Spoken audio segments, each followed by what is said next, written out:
आनंद जी, मामला उन्हीं का है, चैनल उनका, मालिक भी उनके, तो लड़ाई तो उनके घर में ही थी। लेकिन फिर लड़ाई पूरे समूह की होती है, पत्रकारों की इज्जत पे होती है। कोई सवाल ही नहीं हो रहा, नाविका जी पे कोई फर्क ही नहीं पड़ रहा। क्या नींद आ गई होगी रात को उनको? नहीं, बहुत चैन की नींद आ रही होगी। मेरे हिसाब से तो चादर पूरा सिर तक ओढ़ के सो रही होंगी। उसमें कहीं कोई आपको अगर जरा भी गलत फहमी होगी, नींद नहीं आ रही होगी, तो वो गलत फहमी हटा लीजिए। मैं थोड़ा बैकग्राउंड में क्योंकि जैसे मैं समझ रहा हूं, मैं बैकग्राउंड देखिए। आप अगर क्रिकेट मैच देखते हो तो एक समय, अब तो मैं नए वाले नहीं देखता हूं, एक समय सहवाग और तेंदुलकर, इनका समय चल रहा होता है। कैसा भी बॉलर ले आओ, ये फिर उसको पीटना, बाहर ही हर बॉल को ये फिर पीटना शुरू करते हैं। और ये देखा है, हर एक का समय चल रहा होता है। ऐसे नेता भी होते हैं, एक बार जीत गए तो अब वो जीत ही रहे हैं। और उनका, मुझे लगता है कि बृजभूषण शरण सिंह का ये समय चल रहा है। वो महिलाओं के साथ यौन उत्पीड़न में केवल केस रजिस्टर नहीं होता है, चार्जशीट ऑलरेडी फाइल्ड है। और चार्जशीट में गंदे ढंग से लिखा गया है कि वो क्या क्या गंदी हरकतें कर रहे थे। वो चार्जशीट मैं अपनी बेटी के साथ, जो 30-35 साल की, उसके साथ बैठ के वो चार्जशीट नहीं पढ़ सकता हूं। वो चार्जशीट फाइल है। अब बृजभूषण सिंह को लगता है कि मैंने तुम्हारे साथ यही नहीं किया, यही बहुत है, खैर मनाओ। नहीं तो बृजभूषण सिंह का उसके उसके फोटो हैं जब उस सब चीजों के। तो मेरे हिसाब से बृजभूषण सिंह ने उनके ऊपर तरस खा के उनका कुछ नहीं किया है।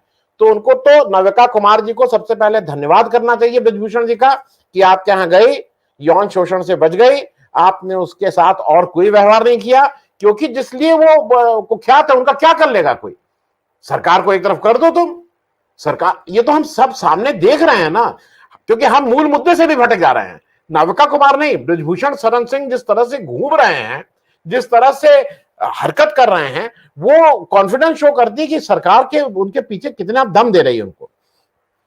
मैं दूसरी एक चीज और कहूंगा, ये सब चीजें जो नाविका कुमार जी कर रही है, ये उनको सूट कर रहा है।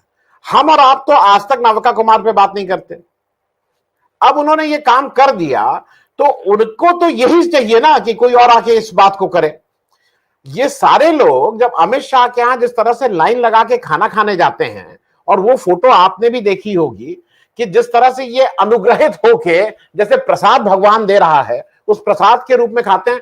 मैं, शीतल जी यहां बैठे हैं, एक और वो जो खिचड़ी होती है 14 जनवरी 15 जनवरी को, उसमें दिल्ली में एक और नेताजी ये काम करते थे, रघुवंश बाबू। वहां कोई चारण था रघुवंश बाबू के यहाँ, उन्हीं के मुंह पे लोग उनसे ही, उन्हीं की पार्टी की बात करते थे कि आप ये कैसे कर रहे हैं, आपने ये कैसे किया। वो एक माहौल होता था। यहां अगर आप उस वायरल उस वीडियो को देख लीजिए, जिसमें हमारे गोदी मीडिया के सब नंबर 1 जो लोग हैं, एंकर लोग हैं, वो अमित शाह साहब के सामने बिल्कुल ये है कि भाई भगवान है, कुछ प्रसाद इधर भी मिल जाता। वो तो मेरे ख्याल में उन्होंने मुंह से काट के उनको नहीं दिया, नहीं तो वो तो उससे ज्यादा, क्योंकि वो सबको देते नहीं, वो तो कुछ अपने गिने चुने लोगों को ही देंगे। वो सब मुंह का प्रसाद तो सबको नहीं दिया जाता है ना। मैं ये बात इसलिए कह रहा हूं कि देखिए, एक दो चीजें हैं, कौन खड़ा होता है, ये भी एक जरूरी चीज है। आज आज इतनी चीजें हो गई। स्मृति ईरानी की बात उन्होंने कही, आपको याद है मध्य प्रदेश में उन पत्रकारों का सारा कपड़े उतरवा दिए गए थे, नंगा करके उन लोगों का, और फोटो आई थी, कोई खड़ा हुआ था इस देश में?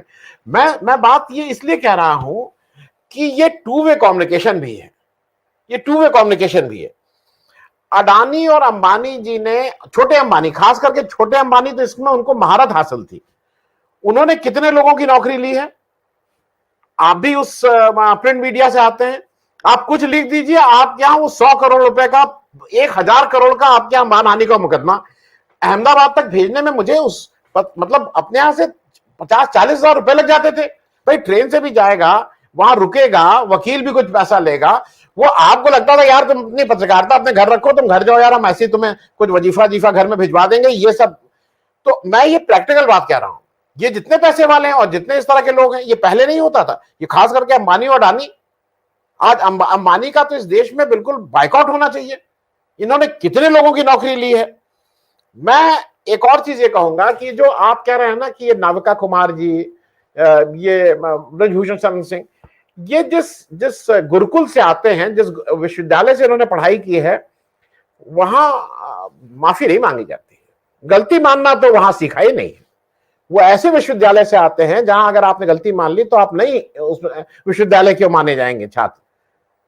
अरे इस देश के कितने लोगों की जान चली गई किसान आंदोलन में, 700 लोगों से ज्यादा लोगों की जान गई, नोटबंदी में कितने लोग घर तबाह हुए, कोरोना में कितने लाखों लोग मरे, किसी ने माफी मांगी? तो ये उस विश्वविद्यालय के छोटे, कोई प्राइमरी सेक्शन का है, कोई बड़े सेक्शन का है, ये सब नाविका कुमार से लेके सब लोग उसी विश्वविद्यालय से आते हैं। इन लोग गलती तो मानने का कोई सवाल ही नहीं।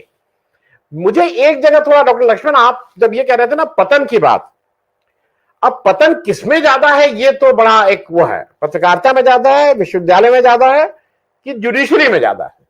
क्योंकि ये तो रेस लगी हुई है और वो फोटो फिनिश नहीं है मेरे हिसाब से। जो मैं जुडिशरी का ईमानदारी के साथ नाम लेके कह रहा हूं, वो आपसे कोसों आगे है, कोसों। आप तो उसके आसपास भी नहीं, विश्वविद्यालय और पत्रकारिता। क्योंकि जो जो जो मूल बात है जो अभी लाखेड़ा साहब ने कही कि संविधान और लोकतंत्र की जगह नहीं रह गई है। आज जो हम सब, कई लोग हमसे ये पूछते हैं, शीतल जी से पूछते हैं, लोग कह रहे हैं आपको दिक्कत क्या है? अभी मैं एक शो कर रहा था कि आपको दिक्कत क्या है? हमने कहा दिक्कत यह है कि यार ये लोकतंत्र ही नहीं बचेगा, लोग बात नहीं कर पाएंगे। क्योंकि एक चीज और ध्यान रखिएगा, सरकार से, सही बात यह है कि आज सरकार से जवाब होना चाहिए। बृजभूषण शरण सिंह जी किस बात का जवाब? चार्जशीट फाइल है, सारी चीजें वहां लिखी हुई हैं कि उस आदमी ने क्या क्या हरकत की। पॉक्सो तुमने हटवा दिया और उसके बाद वो आदमी बाहर खुला घूम रहा है और वो इफेक्ट नहीं कर रहा होगा। जो 15-16 जो विटनेस हैं, 100 में से 15-16 आए हैं, लिख के ले लीजिए कि अगर इनको बाहर खुला घूमने दिया गया तो जो जिन लड़कियों पे बीती है उनको छोड़ के कोई विटनेस नहीं रह जाएगा। क्योंकि ये कोई विटनेसी को नहीं तंग करते हैं, ये उनके भाई बहन, नातेदार, रिश्तेदार, मामा मामी, चाचा चाची, ये पूरे उसको वो करते हैं भाई। और इसके सिर्फ हिंदुस्तान के नहीं, विश्व के जो चांसलर साहब हैं वो अभी बैठे हुए हैं ऐसे विभाग में। उन्होंने कल कहा ना, जब संजय मिश्रा का गया तो उन्होंने कहा कि नहीं नहीं, हमारा तो इंस्टीट्यूशन है, तो इंस्टीट्यूशन के आदमी है, एक कोई जाएगा दूसरे को ले आएंगे। तो मेरा सिर्फ यह है कि ये बात बहुत निंदनीय है। लेकिन दूसरी तरफ दिक्कत यह है कि नाविका कुमार के साथ खड़े होने में मुझे भी कष्ट है। क्योंकि मैं इस बात को, हो सकता है बाकी लोगों से अलग थोड़ा कह रहा हूं, नाविका कुमार, ये सब लोग किस बात के लोग भाई? इन लोगों ने जीवन में एक बार भी आपने देखा कि कहीं किसी चीज पे ये खड़े थे? उस लड़की को, मुझे जो महिला यंग पत्रकार है, वो बहुत सीनियर नहीं है, मुझे ऐसा लगता है she has a long way to go. उसको बहुत जगह नौकरी मिल जाएगी, कोई जरूरत नहीं है ऐसी जगह रहने की। मुंह पे रेजिग्नेशन मार के, या वही माइक जो नीचे गिरा था वही मुंह पे मार के बाहर निकलो, एफआईआर कराओ, हम सब लोग तुम्हारे साथ हैं। क्योंकि मैं सिर्फ इसलिए कह रहा हूं कि इनको भी तो कहीं पता लगना चाहिए। इनके यहां वो एक लड़की निकलेगी, कम से कम 20 पैरवी होंगे कि हमें उसमें रख लीजिए। आज चाटुकारिता के लिए भी तो पैरवी हो रही है कि हमें जरा इसमें कर लीजिए, हमें इसमें रख लीजिए। कुल मिला के मामला अभी भी मुझे ऐसा लगता है कि नाविका कुमार और बृजभूषण से ज्यादा ये सरकार दोषी है। क्योंकि अगर मोदी जी और अमित शाह साहब अगर ये इस तरह का एटीट्यूड दिखा रहे हैं तो इसीलिए बृजभूषण शरण सिंह की भी हिम्मत हो रही है और नाविका कुमार की भी हिम्मत हो रही है। नहीं तो हिम्मत नहीं थी किसी की कि किसी महिला पत्रकार के साथ इस तरह की वारदात करके निकल जाए।